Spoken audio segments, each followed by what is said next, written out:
समाज में ससुर और बहू के रिश्ते को अक्सर संकोच और दूरी से देखा जाता है। लेकिन क्या हो अगर ये रिश्ता सम्मान, समझ और त्याग की मिसाल बन जाए। ये कहानी रविशंकर और उसकी बहू सुमन की है, जो न सिर्फ रिश्तों की परिभाषा बदलते हैं बल्कि समाज को एक नई सोच भी देते हैं। सुमन की शादी अमित से हुई थी, जो एक बड़े शहर में नौकरी करता था। शादी के बाद वो अपने ससुराल आई, जहां उसके ससुर रविशंकर अकेले रहते थे। रविशंकर एक सख्त मिजाज, अनुशासन प्रिय आदमी थे, लेकिन दिल से बहुत नेक थे।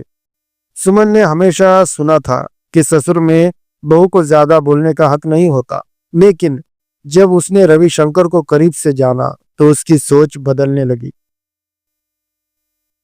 सुमन को रविशंकर बहुत सख्त और रूखे लगते थे। बहू, सुबह जल्दी उठा करो, खाने में ये मसाले मत डालो। बहू, ज्यादा फोन पर मत रहो। सुमन को लगता कि उसका स्वागत नहीं हुआ, बल्कि उसे ससुराल में एक जिम्मेदारी भी निभाने भेज दिया गया है। अमित कुछ हफ्तों बाद अपने काम पर लौट गया और सुमन को ससुर के साथ अकेले रहना पड़ा। एक दिन रविशंकर अचानक सीढ़ियों से गिर गए और गंभीर रूप से घायल हो गए। सुमन ने तुरंत डॉक्टर को बुलाया, दवा दी और बिना किसी शिकायत के उनकी सेवा करने लगी। रविशंकर ने पहली बार सुमन को ध्यान से देखा और सोचा, ये लड़की मेरी परवाह क्यों कर रही है? ये तो बहू है, बेटी नहीं। धीरे धीरे रविशंकर और सुमन के बीच बातचीत बढ़ने लगी। एक दिन सुमन ने हिम्मत करके पूछा, बाबूजी, आप हमेशा इतने सख्त क्यों रहते हैं? रविशंकर गहरी सांस लेते हुए बोले, बहू, जब तुम्हारी सास चली गई तब से मैंने अकेले रहना सीख लिया। मैं नहीं चाहता था कि कोई और मेरी देखभाल करे, लेकिन अब तुमने मेरी सोच बदल दी। सुमन की आंखों में आंसू आ गए। बाबूजी, मैं सिर्फ बहू नहीं, आपकी बेटी भी हूँ। रविशंकर पहली बार मुस्कुराए और बोले, फिर तो बहू, आज से तुम मुझे बाबूजी नहीं पापा कहोगी। धीरे धीरे सुमन और रविशंकर की बेटी पिता जैसी बॉन्डिंग बन गई। सुमन रविशंकर के खाने का ध्यान रखती, रविशंकर सुमन की पढ़ाई और करियर में मदद करने लगे। जब समाज के लोगों ने ताना मारा, बहू को ज्यादा छूट मत दो,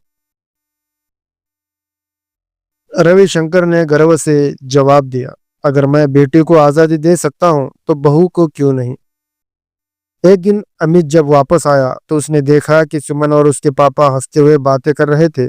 अमित ने मुस्कुराते हुए कहा, लगता है मेरी बहू नहीं, मेरी बहन बन गई हो। सुमन ने प्यार से जवाब दिया, नहीं, मैं इस घर की बेटी बन गई हूँ।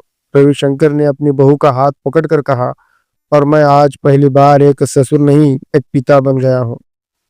ये कहानी हमें सिखाती है कि रिश्ते सिर्फ खून से नहीं बनते, बल्कि सम्मान, प्यार और समझ से भी बनते हैं।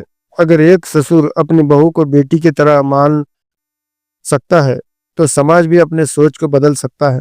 ससुर और बहू का रिश्ता अगर दोस्ती और समझदारी से भरा हो तो वह हर रिश्ते से ज्यादा खूबसूरत बन सकता है। उम्मीद है दोस्तों आपको ये छोटी सी कहानी पसंद आई होगी। दोस्तों, अगर ये कहानी आपको पसंद आए तो प्लीज इस वीडियो को लाइक और चैनल को सब्सक्राइब करना ना भूलें। दोस्तों, ये कहानी पूरी तरह से काल्पनिक है। ये कहानी सिर्फ आपके मनोरंजन के लिए बनाई गई है। धन्यवाद।